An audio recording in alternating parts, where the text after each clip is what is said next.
जीत ले हम सारी दुनिया। बीच हमें आज बोने दो, रोज उसे थोड़ा बढ़ने दो। छू लेंगे आकाश हम, मन के विचार हकीकत बने। सिद्धि फल से आनंद देंगे, कोशिश कर बढ़े, सोच बुलंद करे।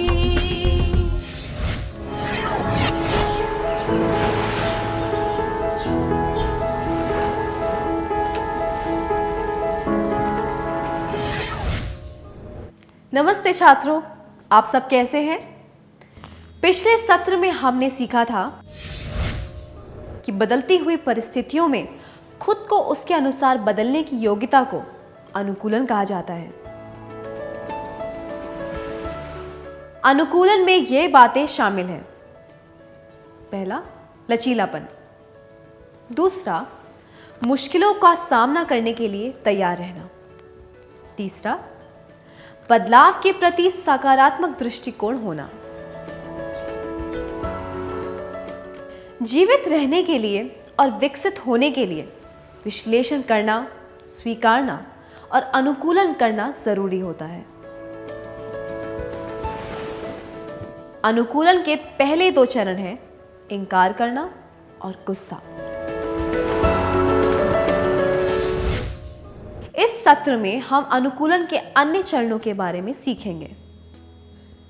आपको याद है, नलिनी ने गुस्से में आकर शादी में अकेले जाने से मना कर दिया था। आइए अब देखते हैं कि उसके साथ क्या हुआ। वह सोच रही थी कि जहां वह मुश्किल से किसी को जानती है, ऐसी जगह पर वह क्या करेगी। अपनी मां के दबाव में आकर नलिनी को शादी में जाना पड़ा। परेशान और उदास होकर वह उस शादी में गई। अनुकूलन के चरण। पहला, इनकार या मना करना। दूसरा, गुस्सा। तीसरा, उदासीनता। अब एक क्रियाकलाप करेंगे। क्या आप में से कोई भी एक विद्यार्थी आगे आकर नलिनी की उदासीनता का अभिनय करके दिखा सकता है?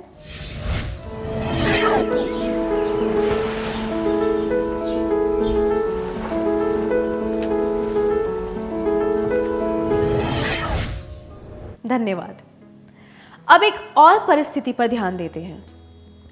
सुचित्रा की मां का स्थानांतरण हो गया और उसे दिल्ली जाने को कहा गया। यह तय हुआ कि उसका परिवार भी दिल्ली चला जाएगा। सुचित्रा बचपन से जयपुर में ही रह रही है और एक ही स्कूल में पढ़ी है। स्थानांतरण की बात सुनकर वह बहुत परेशान हो गई। अपने परिवार के साथ जब वह दिल्ली चली गई, तब उसे अपने दोस्तों की बहुत याद आई। वह बहुत ही निराश रहने लगी और उसने खुद के चारों ओर जैसे एक कवच बना लिया। वह कक्षा में किसी से भी बात नहीं करती थी। एक हंसमुख व्यक्ति से वह एक अप्रसन्न और शांत व्यक्ति बन गई। सुचित्रा की निराशा के पीछे क्या कारण था? पहला, नए स्कूल और नए दोस्तों को स्वीकार न कर पाना। दूसरा, दूसरों की बेरुखी। तीसरा, उसके पुराने स्कूल ने उसे जाने की अनुमति दे दी थी।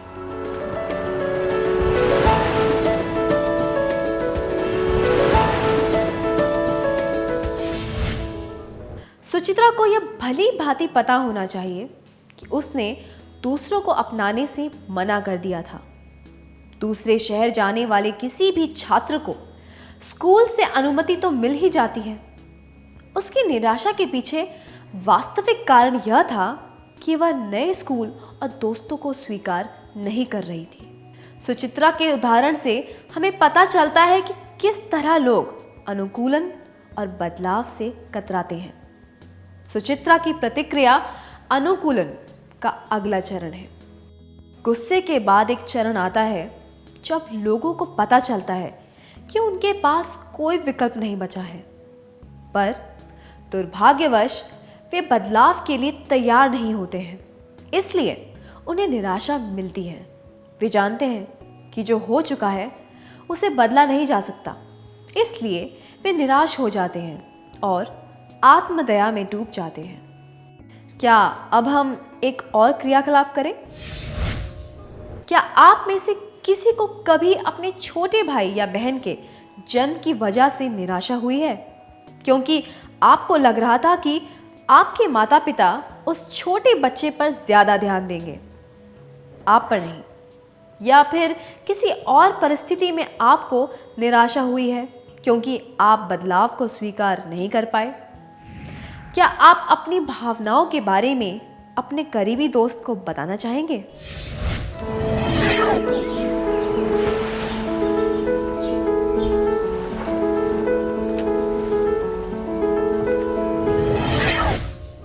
धन्यवाद। आइए फिर से नलिनी की परिस्थिति पर ध्यान देते हैं। जब नलिनी अकेली बैठी थी तब एक लड़की उसके पास आकर बैठी और उसे बातें करने लगी। शुरुआत में नलिनी हिचकिचा रही थी, पर बाद में वह उससे अच्छी तरह बात करने लगी और दोनों साथ में वर वधू से मिलने गए। वे कुछ रिश्तेदारों से भी मिले, उनके साथ खाना खाया और उन्होंने वर वधू के माता पिता को आभार प्रकट किया। नलिनी को पता चला कि उसे समारोह में मजा आने लगा। यह अनुकूलन का अगला चरण है। अनुकूलन के चरण: पहला, इनकार या मना करना। दूसरा, गुस्सा। तीसरा, उदासीनता। चौथा, स्वीकारना। क्या आप दोनों इस परिस्थिति का अभिनय करके दिखा सकते हैं जिसमें नलिनी पहले निराश है और बाद में एक लड़की के साथ खुशी से बातें कर रही है?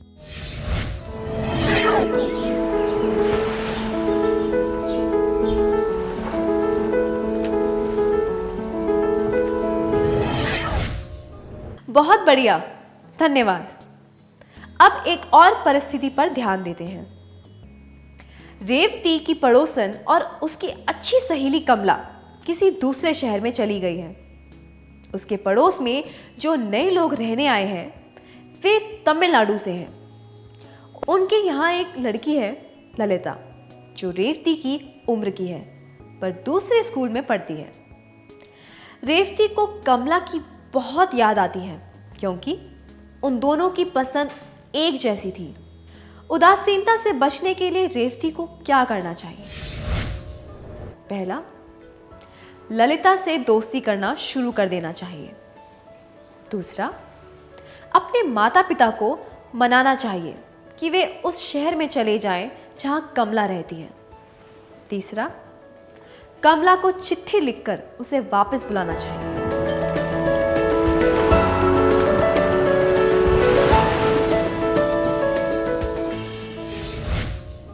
रेवती के माता पिता को तुरंत कमला के शहर में नौकरी मिल जाए ये जरूरी नहीं है। यह भी जरूरी नहीं है कि कमला वापस आ जाए। अगर ऐसा हो भी जाए तो यह संभव नहीं होगा कि भविष्य में कमला और रेवती हमेशा साथ रहें। इसलिए रेवती को यह बदलाव स्वीकार कर लेना चाहिए और जल्द से जल्द इस परिस्थिति के अनुकूल हो जाना चाहिए। कई लोगों को बदलती परिस्थिति के अनुसार अनुकूल होने में बहुत समय लगता है। अनुकूलन का अगला चरण है स्वीकार करना, इनकार करना, गुस्सा और निराशा के बाद लोग मन महसूस कर बदलाव को स्वीकार कर लेते हैं। इस चरण पर लोग नए वातावरण को अपनाने के तरीकों के बारे में सोचने लगते हैं और अपनी पुरानी धारणाओं को छोड़ने लगते हैं। वे नए लोगों को अपने जीवन में अपनाने लगते हैं। मुकेश और उसके दोस्त फुटबॉल खेलने वाले थे और तभी बारिश होने लगी। इसलिए उन्होंने तय किया कि वे शतरंज, कैरम, लूडो इत्यादि खेलेंगे जो अंदर बैठकर खेले जा सकते हैं। क्या आपने कभी किसी बदलाव को स्वीकार किया है क्योंकि आपके पास कोई विकल्प नहीं था? क्या आप इसके बारे में सबको बताना चाहेंगे?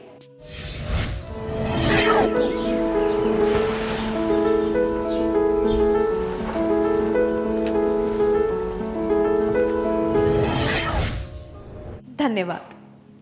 आइए फिर से नलिनी से मिलते हैं। बातचीत के दौरान नलिनी को पता चला कि उसकी नई सहेली को भी उन्हीं चीजों में रुचि है जो कि उसे पसंद है।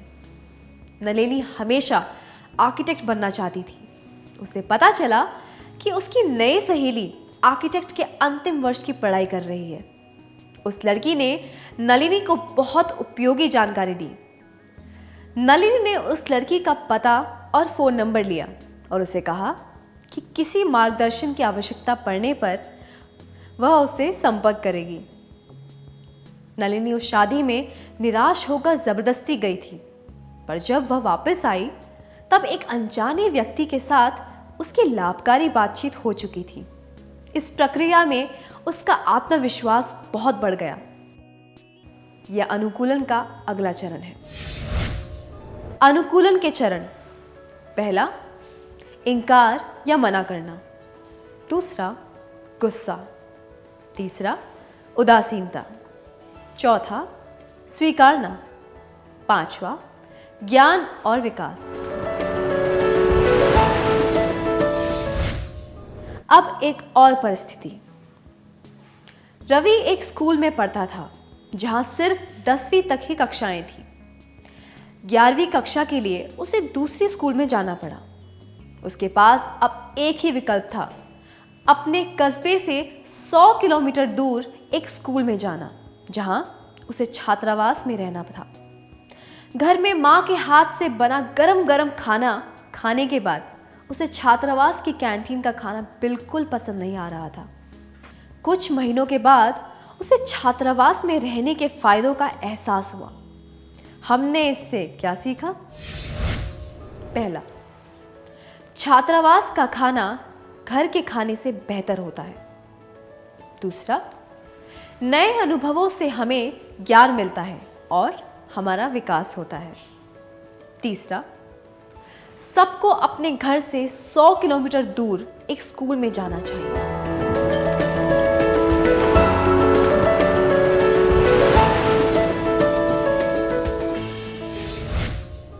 यह अनुकूलन का आखिरी चरण है। इस चरण में ज्ञान मिलता है और विकास होता है।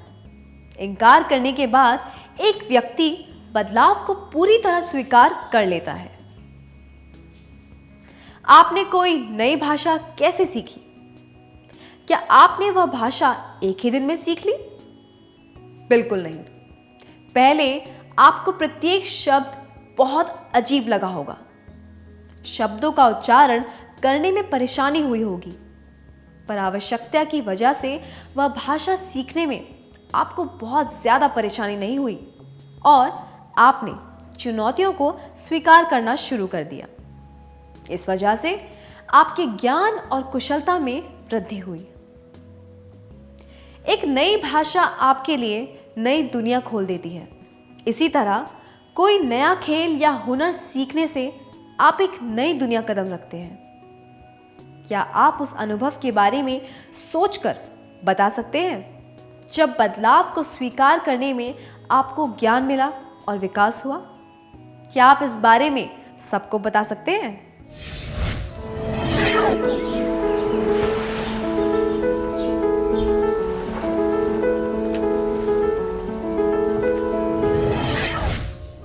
अपने अनुभव के बारे में बताने के लिए धन्यवाद।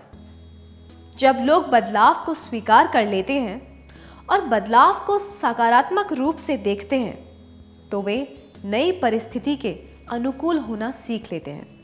उनका ध्यान अपने प्रयासों पर होता है, बदलाव पर नहीं। शुरुआत में होने वाली परेशानी पर भी वे ज्यादा ध्यान नहीं देते, पर दुर्भाग्यवश कुछ परिस्थितियों में ये चरण बहुत लंबे होते हैं और कुछ लोग ज्ञान व विकास के चरण तक कभी नहीं पहुंच पाते। ऐसे लोग बदलाव का सामना करने में खुद को समर्थ नहीं समझते। कुछ लोग निराशा में डूब जाते हैं और इस प्रक्रिया में वे बहुत कुछ खो देते हैं और दूसरों को भी कष्ट पहुंचाते हैं।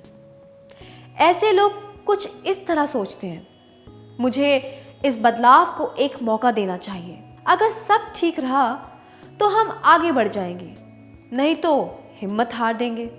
इस तरह वे शायद धीरे धीरे बदलाव को अपना लेते हैं। फायदों को देखते हुए ये लोग स्वेच्छा से बदलाव को स्वीकार कर लेते हैं और परिस्थिति के अनुकूल हो जाते हैं।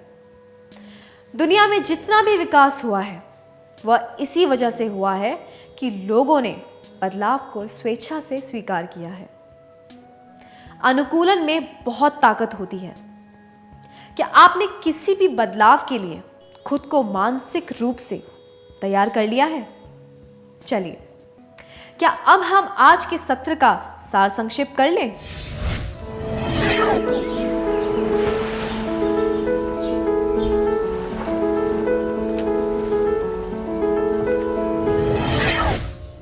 बदलती हुई परिस्थितियों में खुद को उसके अनुसार बदलने की योग्यता को अनुकूलन कहा जाता है। अनुकूलन में ये बातें शामिल हैं। पहला, लचीलापन। दूसरा, मुश्किलों का सामना करने के लिए तैयार रहना। तीसरा, बदलाव के प्रति सकारात्मक दृष्टिकोण होना। जीवित रहने के लिए और विकसित होने के लिए विश्लेषण करना, स्वीकारना और अनुकूलन करना जरूरी होता है। अनुकूलन के चरण है इनकार करना, गुस्सा, निराशा या उदासीनता, स्वीकार करना, ज्ञान और विकास। इतनी अच्छी तरह सार संक्षेप करने के लिए धन्यवाद। क्या अब हम थोड़ा गृह कार्य लिख लें ताकि ये बातें हमें अच्छी तरह समझ आ जाए?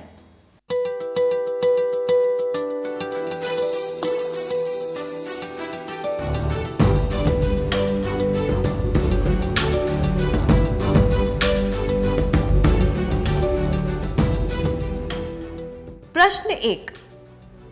आपने और आपके दोस्तों ने 11वीं कक्षा में विज्ञान चुना और एक साथ अपने निवेदन पत्र स्कूल में जमा किए। आपके दोस्तों को विज्ञान में दाखिला मिल गया, पर आपको वाणिज्य में मिला। आप क्या करेंगे? जवाब। पहला, अगर मुझे विज्ञान नहीं मिला तो मैं पढ़ाई करना छोड़ दूंगी या दूंगा। दूसरा, मेरी इच्छा न होने के बावजूद मैं वाणिज्य पढ़ूंगा या पढ़ूंगी।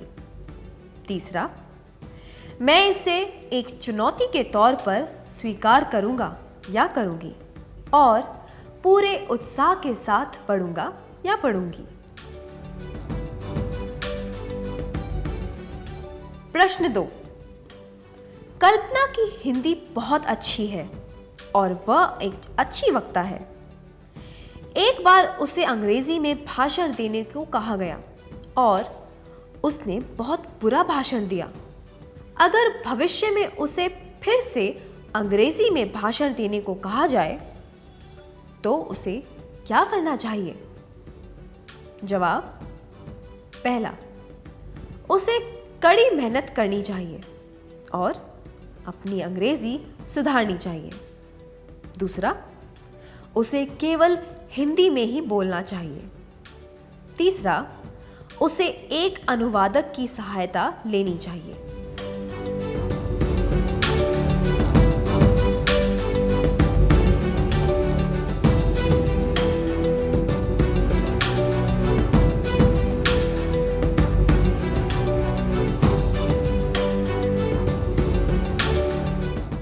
अगले सत्र में आने से पहले कृपया यह कार्य पूरा करके लाएं। तब तक के लिए अलविदा।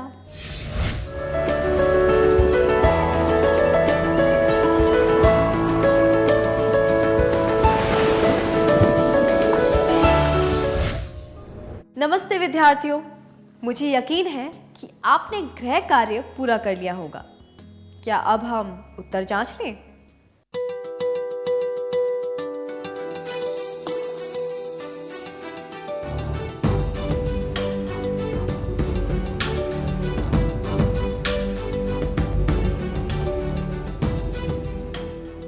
प्रश्न 1। आपने और आपके दोस्तों ने 11वीं कक्षा में विज्ञान चुना और एक साथ अपने निवेदन पत्र स्कूल में जमा किए। आपके दोस्तों को विज्ञान में दाखिला मिल गया, पर आपको वाणिज्य में मिला। आप क्या करेंगे? पहले प्रश्न के लिए ये जवाब: अगर मुझे विज्ञान नहीं मिला तो मैं पढ़ाई करना छोड़ दूंगी या दूंगा, और मेरी इच्छा बिल्कुल भी नहीं है, फिर भी मैं वाणिज्य पढ़ूंगा या पढ़ूंगी। अनुचित है। ये दर्शाते हैं कि आप परिवर्तन को स्वीकार नहीं करना चाहते। यह जवाब: मैं इसे एक चुनौती के तौर पर स्वीकार करूंगा या करूंगी और पूरे उत्साह के साथ पढ़ूंगा या पढ़ूंगी, उचित है। यह दर्शाता है कि आप परिस्थिति को स्वीकार करके कुछ सीखना चाहते हैं और अपनी पहचान बनाना चाहते हैं। आपका जवाब क्या है?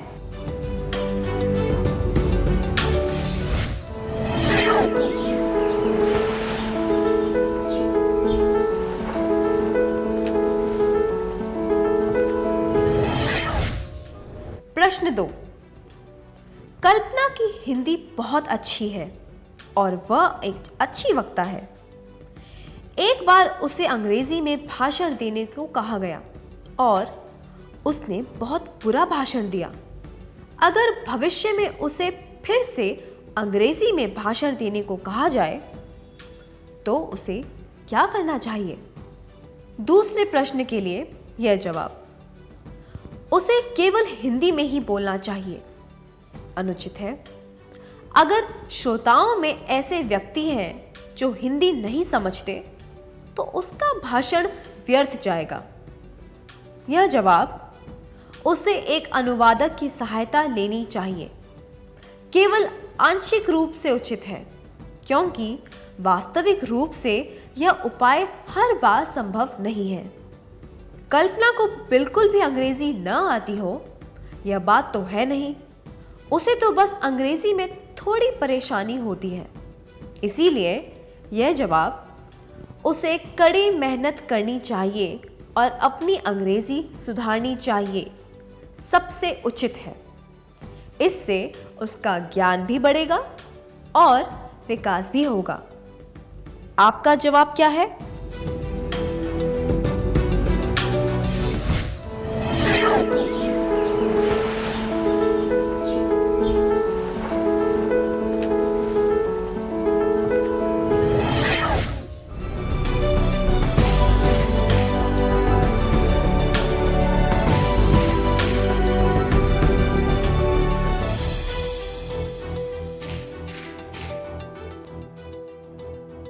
जिन विद्यार्थियों के जवाब सही थे उन्हें बधाई हो।